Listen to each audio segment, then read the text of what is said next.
Buenas noches, amigos de la Jornada de Oriente. Nos encontramos en una emisión más de Las Reporteras, este espacio dedicado para quienes día a día les llevamos la información a través de nuestro periódico La Jornada de Oriente, a través de nuestras plataformas en Internet, en YouTube y en Facebook. Hoy tengo el agrado de platicar con dos invitados.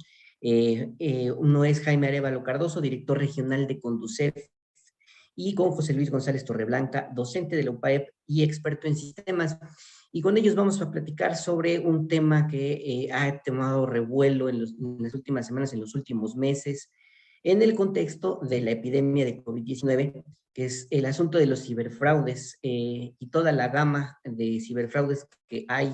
Insistimos con el auge de lo que es la epidemia de COVID-19 y por supuesto que ha llevado a la sofisticación de los delincuentes para meterse en los sistemas, en los teléfonos celulares, en las computadoras, para hacer cobros no identificados por los usuarios. Y bueno, pues es todo un mundo, es muy interesante tratar el tema porque efectivamente en las últimas semanas muchas personas han sido afectadas con este tipo de problemáticas. Sin más preámbulos, yo los saludo y muchas gracias por aceptar nuestra invitación, don Jaime, maestro José Luis. Al contrario, Efraín, es un placer estar con ustedes y que lleguemos a tu auditorio. Muchísimas gracias. Pues, si no tienen mayor complicación, iniciamos con las preguntas para nuestro público de las reporteras. Yo quisiera preguntarles, ¿cuáles son los tipos de ciberfraudes, iniciando con usted, don Jaime Arévalo, que tiene detectados la Conducef en Puebla? Si nos pudiera explicar, ya hablábamos en una primera plática hace unas semanas, que con el asunto de la epidemia en los últimos 2 años se incrementaron hasta en un 878 y hasta en un 273% los consumos vía Internet no reconocidos y las transferencias electrónicas no reconocidas, que esto es algo que ustedes han identificado muy bien y que tienen una estadística al respecto. De antemano, muchas gracias. Sí, gracias. En cuanto a ciberfraudes, bueno, tenemos el robo de identidad y el ciberfraude en dos sentidos. Cuando el delincuente o no delincuente tiene Internet o cuando no tiene Internet. Cuando no tiene Internet, muchas veces el fraude se da a través de una llamada en donde obtienen datos generales, domicilios, teléfonos y más datos que a veces los defraudadores se hacen pasar hasta por ejecutivos de banco y tienen un lenguaje muy parecido a los de los bancos. Incluso entre bromas decimos que a veces se escuchan hasta mejor, se expresan bien, tienen una ingeniería social muy avanzada, es decir, están preparados. Otro que es sin Internet es la observación, es decir, muchas veces alguien entra al cajero y por encima del hombro lo están observando, qué digita, qué clave sobre todo, ¿no? Entonces, otra es a veces con cámaras también, las ponen a distancia, pero las cámaras también tienen mucha tecnología. Entonces, para eso no se necesita tecnología, no se necesita Internet, a eso me refiero. Otro sin Internet es la clonación o el tallado de tarjetas, es decir, cuando estás en el cajero y alguien se acerca a ayudarte, cuando estás haciendo una compra y alguien está detrás de ti, está observando, en fin.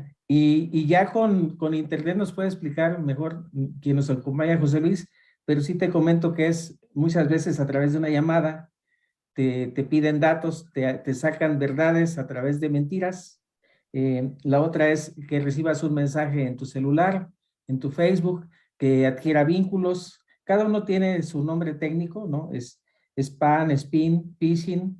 Cuando entras a sitios que te guían a través de, estás navegando en Internet y te guían a sitios que son falsos, ¿no? En fin, el phishing, recibes una llamada de un falso ejecutivo bancario y Parvin, el usuario, te manda a una página falsa, ¿no? Entonces, así, más o menos, claro que nosotros lo que nos interesa es la causa de la queja. ¿Qué motiva al usuario a poner una queja ante el banco? Entonces, tenemos consumos no reconocidos a través de Internet, consumos no reconocidos en cualquier negocio. transferencias electrónicas no reconocidas, que las transferencias ya son distintas. Puede ser una orden de pago a un tercero, puede ser un SPAY, puede ser un consumo a través de CODI. Entonces, cómo se da cada uno tiene sus particularidades. Entonces, enfocamos la causa y la familiarizamos con un fraude. Muy bien, don Jaime. ¿Y las cifras siguen igual, 878%? No, hay una ¿O ya cambiaron? deficiencia en la interpretación del comunicado que te di, que era el de octubre. La Sí, interpretación es que era un comparativo de 2021 contra 2019. ¿Por qué? Porque el 2020 fue un año atípico en todos los sentidos. Te comentaba en bien. esa fecha que anteriormente, hasta el año 2019, la atención presencial era el 30% y la atención remota era el 70%. Entonces, en el Bien. 2020 esa situación cambió demasiado, por eso la comparación era 2021 contra 2019 y efectivamente era un 873% en la parte de consumos a través de Internet. Y hablamos de compras que se hacen por Internet, ¿no? O sea, compras a negocios, negocios establecidos. Entonces, la comparación de 2021 contra 2020 es del 103%. Sin embargo, es una cifra muy alta, ¿no? Por supuesto, hemos tenido una migración en las estadísticas que tenemos porque consumos no reconocidos y cargos no reconocidos que se hacen a través de una tarjeta de débito con una presencia física ha ido disminuyendo y ha ido incrementándose la transferencia electrónica no reconocida, la banca móvil y los consumos CODI. Entonces son aplicaciones, muchas veces son aplicaciones que tienen los mismas instituciones financieras y cada una tiene tipos de autenticación distintos. Algunos son con huella digital, algunos todavía son con el chip y el NIP. Entonces es un poquito complicado para los usuarios, pero por supuesto que en la Conducef le damos la asesoría que necesita para que podamos avanzar con su queja y esta sea favorable. Muchas gracias, don Jaime. Maestro José Luis González, lo saludo. Y pues, ¿qué información tienes respecto a los tipos de ciberfraudes? También ya platicábamos con usted en algún momento y nos da toda una gama, que entiendo que todo esto se deriva de lo que conceptualmente se conoce como phishing, que es, digamos, la actividad que los hackers utilizan para robar datos sensibles, para robar identidad y de esta manera cometer los ciberfraudes. ¿Qué nos puede decir al respecto, maestro? Sí, correcto. Gracias. Buenas noches. Buenas noches, Jaime. Buenas noches, Efraín. Como bien comentas, y como también comentaba ahí Jaime de manera muy certera, definitivamente estos 2 años, incluso me atrevo a decir, han sido completamente atípicos y han despertado precisamente esa inquietud en este tipo de personas o de personajes que se encargan de robar tanto identidad como información de cada uno de nosotros para lograr, a final de cuentas, pues defraudarnos, ¿no? Como bien decías, Efraín, en las últimas 2 semanas se ha desatado una oleada inmensa de fraudes a través ya sea de llamadas telefónicas, a través de correos electrónicos, de supuestos vendedores, de supuestos también personas que trabajan en el banco y que te ofrecen algún servicio o incluso te dicen que te ganaste algún premio y entonces resulta que eres víctima completamente de este fraude, ¿no? Desafortunadamente esto no nada más conlleva al robo de identidad, sino también muchas veces a la parte económica donde pega literalmente ahí a las familias y no nada más afecta directamente a la de la llamada, sino a las personas que están involucradas dentro de la familia, porque como bien comentaba también ahí Jaime, y es una ingeniería social la que traen bastante estudiada, que en un momento dado no nada más estudian a la víctima, sino a todo su alrededor, todo su círculo familiar, amigos, repito, familia cercana, tíos, primos, etcétera, y bueno, hacen un uso literalmente macabro, ¿no? Si hablamos de temas de tecnología digital en donde te roban prácticamente toda la información, toda la identidad y en un momento dado, repito, pues toda la parte bancaria que en un momento dado pudieras tener, ¿no? Definitivamente el phishing es lo que se está desatando hoy en día, decíamos, anteriormente, este robo de información personal, que no nada más te roban el nombre, no nada más te roban la edad, etcétera, etcétera, sino que se atreven a robar literalmente todo tu historial que tienes, ya sea en bancos, ya sea laboral, etcétera, etcétera. ¿Cuántos fraudes electrónicos últimamente no hemos escuchado en donde se recibe la llamada telefónica y oye, te pido que por favor me transfieras, oye, familiar que vive en Estados Unidos, no sé si me recuerdas, me llamo fulano de tal, ya tienen identificados ciertos nombres y a veces uno burdamente cae o inocentemente, es la palabra, y entonces caemos en este tipo de delincuencia que realmente es delincuencia organizada y entonces nos acaban despojando, bueno, prácticamente de una buena cantidad de dinero si no nos damos cuenta a tiempo. Muy bien. Me gustaría preguntarle ahora, don Jaime, respecto a cómo vamos en lo que va del año.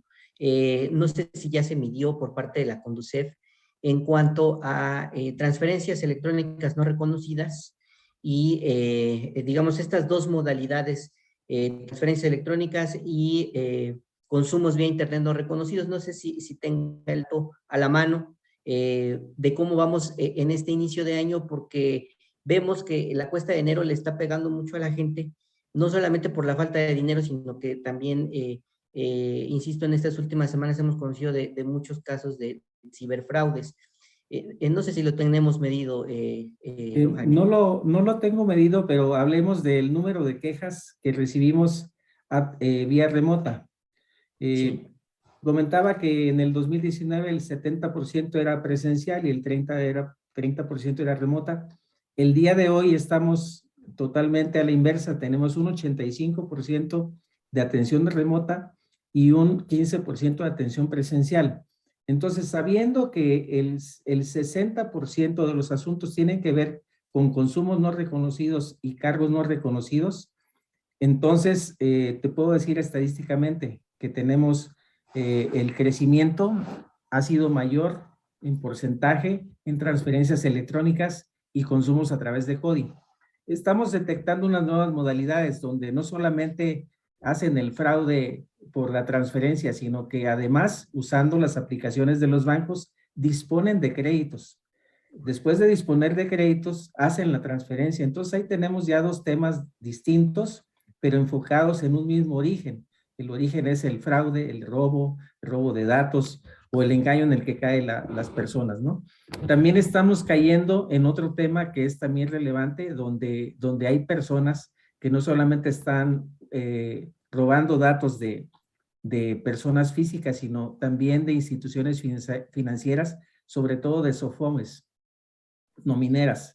Entonces, hay una serie de datos donde engañan al usuario haciéndose pasar por la institución, ofreciéndoles créditos, pidiendo un depósito anticipado para darle un porcentaje del crédito, en donde lo que sucede al final es que le dicen que el crédito no se autorizó.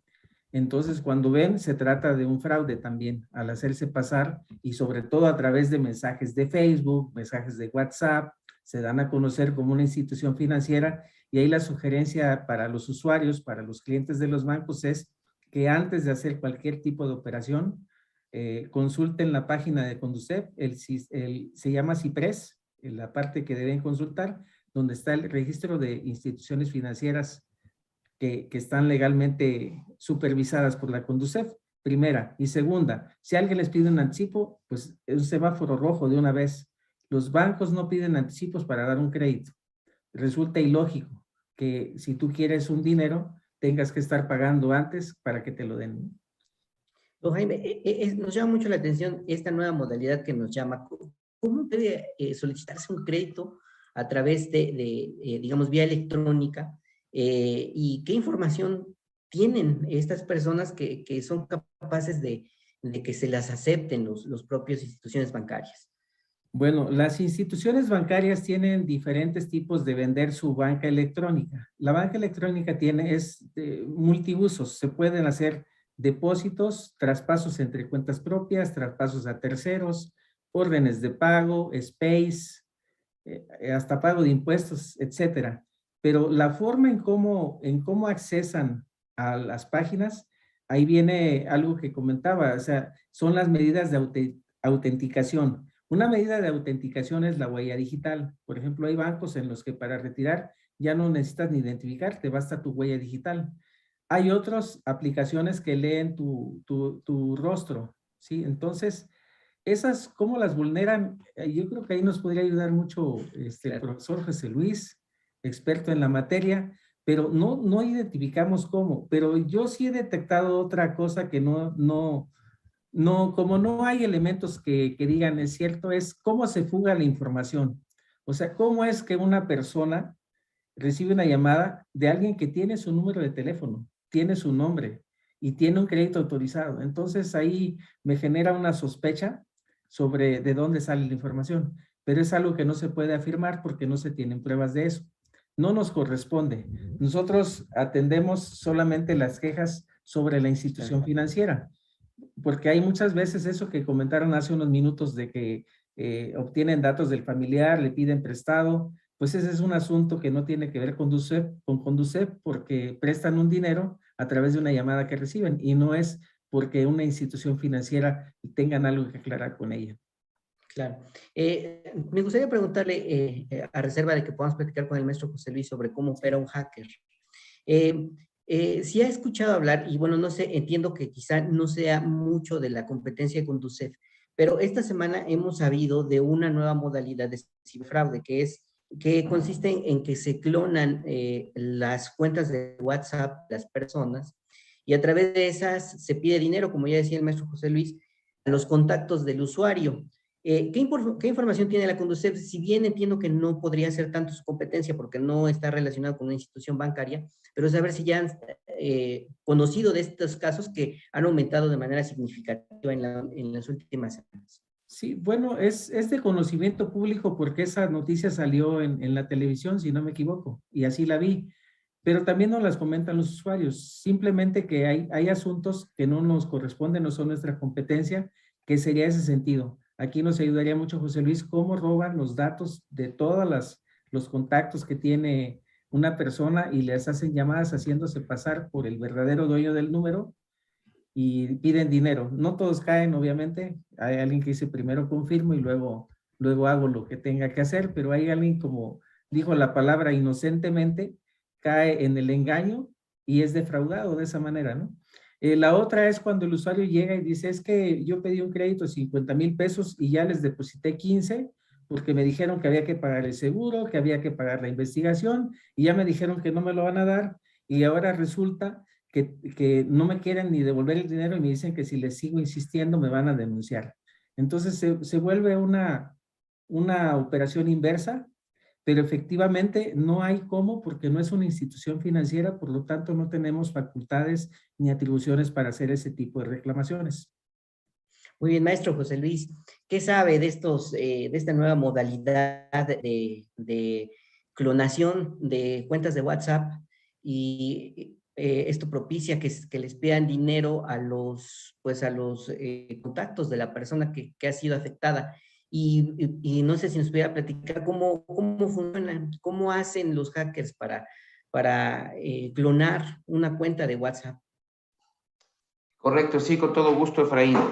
Bien, pues como tal, el WhatsApp como tal no es literalmente que se clone. Más bien, el modus operandi para poder hacer estos fraudes a través del WhatsApp es, yo obtengo el número de la persona a la que quiero defraudar y entonces sí ubico alguno de sus contactos y me hago pasar por esa persona. Por ejemplo, vamos a suponer que yo en este momento alguien resulta que ya se enteró de cuál es mi número de teléfono, me conoce más o menos cómo soy como persona y entonces obtuvo de alguna manera, ya sea a lo mejor incluso por un descuido de un servidor, el número de teléfono de alguno de mis contactos.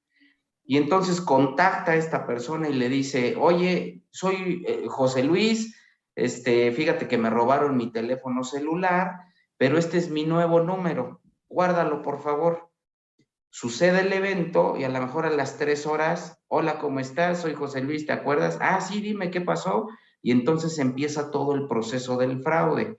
Oye, fíjate que necesito que tuve un pequeño percance y necesito que me deposites un dinero, ya sabes que sin problema yo te lo pago, y entonces uno en ese inter, en donde de cierta manera está uno incluso distraído, confías en la persona y no tienes la precaución de confirmar si realmente te está hablando alguien más, ¿no? O alguien que no eres tú. Entonces, se roban todo este tipo de información, y además de que ya tienen bien estudiado el modo, ¿no? Se meten al perfil del usuario a través del Facebook. Recordemos que muchas personas no tienen muy bien protegido su perfil de usuario, su perfil en las redes sociales. Si no lo tienes bien protegido, pues averiguan muchísimo de ti. Es más, hay personas que publican hasta dónde están comiendo cuando prácticamente es el momento, ¿no? Entonces hacen una investigación y entonces te empiezan a envolver con una serie de mentiras, pero que son verdades a final de cuentas, en donde te empiezan a hablar mucho con respecto a la amistad a lo mejor que llevan entre los dos y de las actividades que tú te vas desenvolviendo, y bueno, caes en el engaño, ¿no? Y entonces te empiezan a robar esto. Algo que preguntaba hace un rato Jaime, ¿de dónde extraen toda esta información las personas? ¿Cómo obtienen el número telefónico? Desafortunadamente hoy en día las bases de datos son como que el negocio de hoy. Bases de datos que las extraen de bancos, que las extraen a lo mejor call centers, porque ¿cuántos de nosotros no hoy en día recibimos llamadas telefónicas en donde decimos, ya sabemos que es del banco, me quieren ofrecer algo, y colgamos, ¿no? Ya sabemos que es de un hotel y colgamos. ¿De dónde? Bueno, pues justo de estas bases de datos que se roban de ciertas instituciones, y que, bueno, pues estas personas se dedican a venderlas, y pues es muy fácilmente de repente que nos llamen por teléfono, ¿no? Otra de las cosas que yo he visto mucho también es que a través del correo electrónico te ofrecen esta parte que comentaban hace un rato de los créditos, ¿no? Recibimos un correo en donde me dicen, tienes otorgado un crédito por 50,000 pesos, por favor responde con tu nombre, número de cuenta, etcétera, etcétera. Y hay mucha gente que cae y lo cree y lo hace. Y entonces, a vuelta de correo, contestan, dan todos estos datos. Evidentemente les estamos dando más del 50% de nuestra información. Entonces, ¿qué hacen estas personas? Se meten a la banca electrónica, hacen una llamada telefónica, y entonces el soporte telefónico de la institución bancaria te pide datos que solamente tú deberías de saber, pero que tú ya brindaste a través de un correo electrónico o a través de un mensaje de WhatsApp, y entonces pueden recurrir este tipo de fraudes a través de las mismas bancas, ¿no? Yo creo que las instituciones bancarias hoy en día han reforzado muchísimo esa parte, en donde efectivamente ya se utilizan métodos como huella digital, lectura de retina, para que prácticamente cada vez sea más complicado para el amante de lo ajeno el podernos extorsionar, ¿no? La verdad es que es un tema muy, muy amplio, es un tema que da mucho de qué hablar, porque hay muchísimos casos, y no me va a dejar mentir aquí Jaime. Me imagino la cantidad de reportes que de repente llegan a tener, y de 1000 casos, ¿no?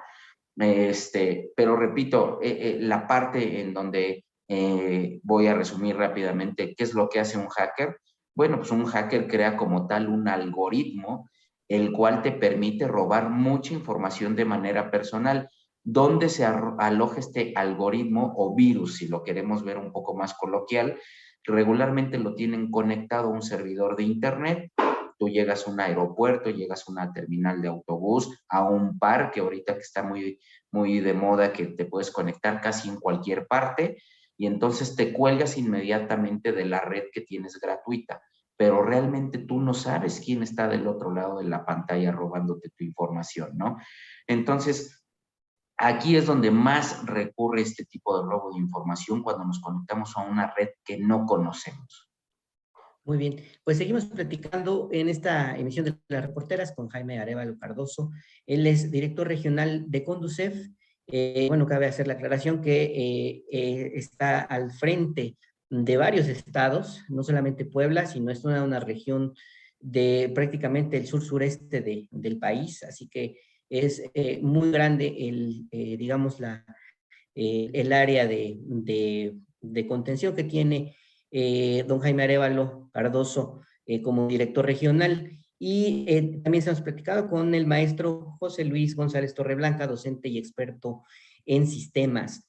Quisiera preguntarles, lamentablemente nuestro tiempo es muy corto, pero no quisiera terminar esa plática preguntándoles sobre otro tipo de ciberfraudes de los que nos hemos enterado en las últimas semanas, y también les pediría qué recomendaciones harían, ya las han abordado de alguna manera, qué recomendaciones harían para evitar que las personas sigan cayendo en estos tipos pues de fraudes en esta época pues de inicio de año, que pues de por sí la gente está afectada económicamente y bueno, pues ahora más con esta situación. Les decía que hemos tenido conocimiento sobre préstamos por parte de agiotistas que cobran intereses de entre 85 y 160%.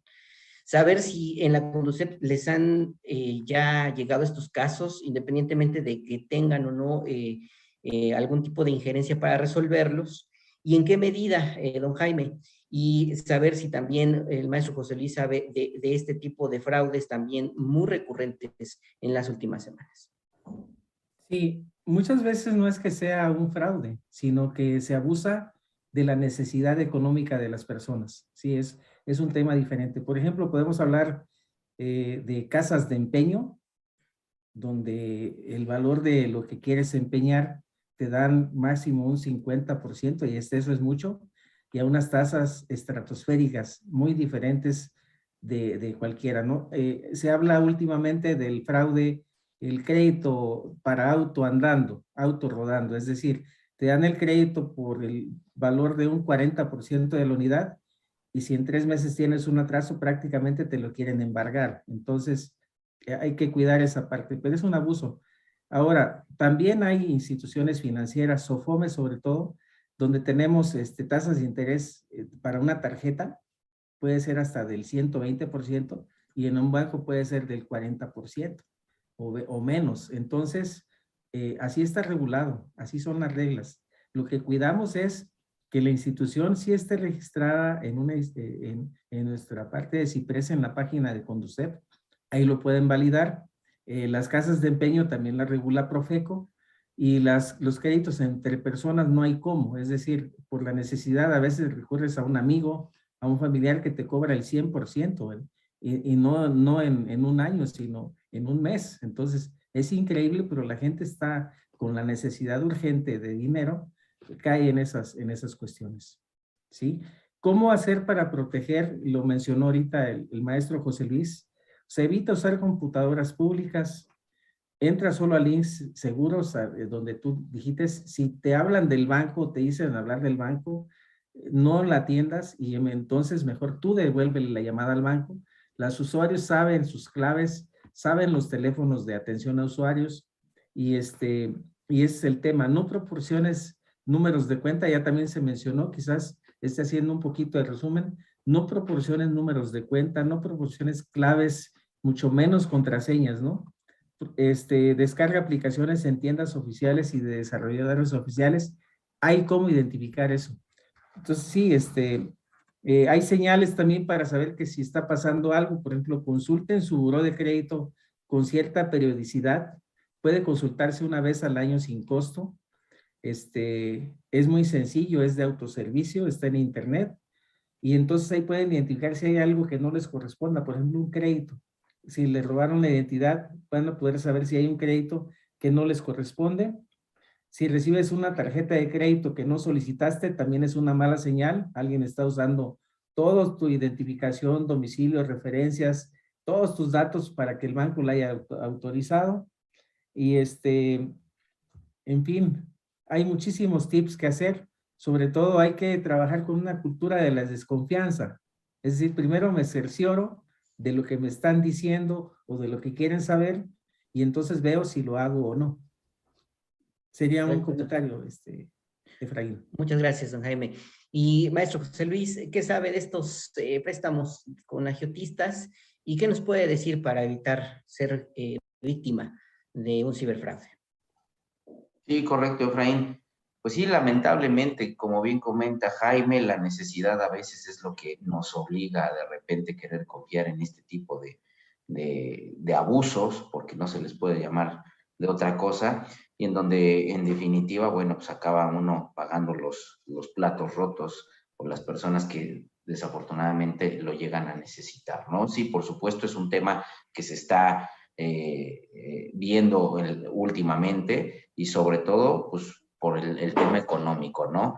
Desafortunadamente, a veces no leemos las letras chiquitas cada vez que nos acercamos a este tipo de instituciones, pero yo creo que aún así lo más grave del asunto es lo que comentaba hace un rato Jaime, cuando de repente te acercas a la institución financiera en donde te dicen, pues te vamos a prestar $500,000, pero tienes que darnos primero 20,000 para que nosotros te podamos otorgar ese crédito, y desafortunadamente mucha gente pues cae en este tipo de fraudes que me parecen muy, muy comunes y que tienen que ver con esta parte de estas personas que se dedican a estar de agiotistas, ¿no?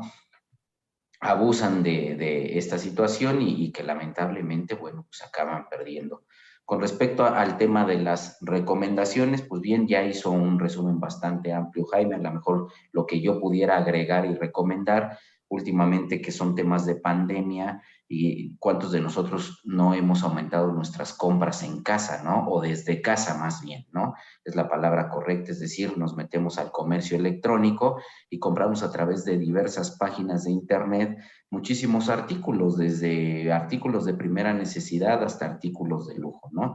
Cerciorarse, por supuesto, que estas páginas sean completamente seguras, que la mayoría de las páginas que son seguras regularmente traen comentarios de la gente que los utiliza, es decir, como que retroalimentan la misma página para que sepa uno la experiencia que tuvieron como compradores, leer muy bien todas estas experiencias, incluso como término coloquial, googlearlas y revisar qué dicen las personas con respecto a estos sitios en los cuales muchas personas compran. Y por supuesto, revisar los candados de seguridad. Cuando es una página muy legítima que te vende regularmente, te refiere a la institución bancaria a la hora de hacer el pago, o bien te refiere a métodos como PayPal, que son métodos muy seguros y muy usados, con el cual te cobran, ¿no? Cuando te pide una página directamente que por favor ingreses datos bancarios, como el número de cuenta, la contraseña, por supuesto que eso es algo que nunca te debe de pedir ningún sitio de internet, la contraseña con la cual tú ingresas a la banca electrónica, o el NIP cuando vas al cajero automático, son señales de alerta, ¿no? Que no debemos de pasar desapercibido para no poder caer en este tipo de fraudes.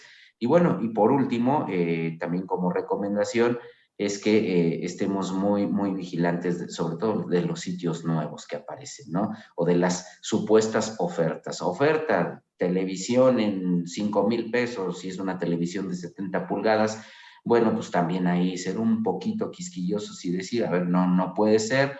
De repente lo vemos mucho, por ejemplo, con los coches de compra-venta, ¿no? Vemos un coche que lo están remantando a través de internet en, no sé, 50,000 pesos, cuando el coche realmente vale más de 100,000 pesos, ¿no? Entonces, este tipo de situaciones son donde creemos que realmente es una oferta, pero no, realmente es un engaño, ¿no? Entonces, cuidar mucho esta parte del comercio electrónico, que sin lugar a dudas, hoy en día, y yo lo garantizo, que se incrementó de manera significativa en los últimos 2 años. Muy bien, pues muchas gracias a nuestros dos invitados. Lamentablemente tenemos el tiempo muy corto, no tenemos abierto el espacio para cuando nos quieran acompañar de nueva cuenta, para hablar de este tema que es muy importante, sobre todo para el bolsillo de las personas.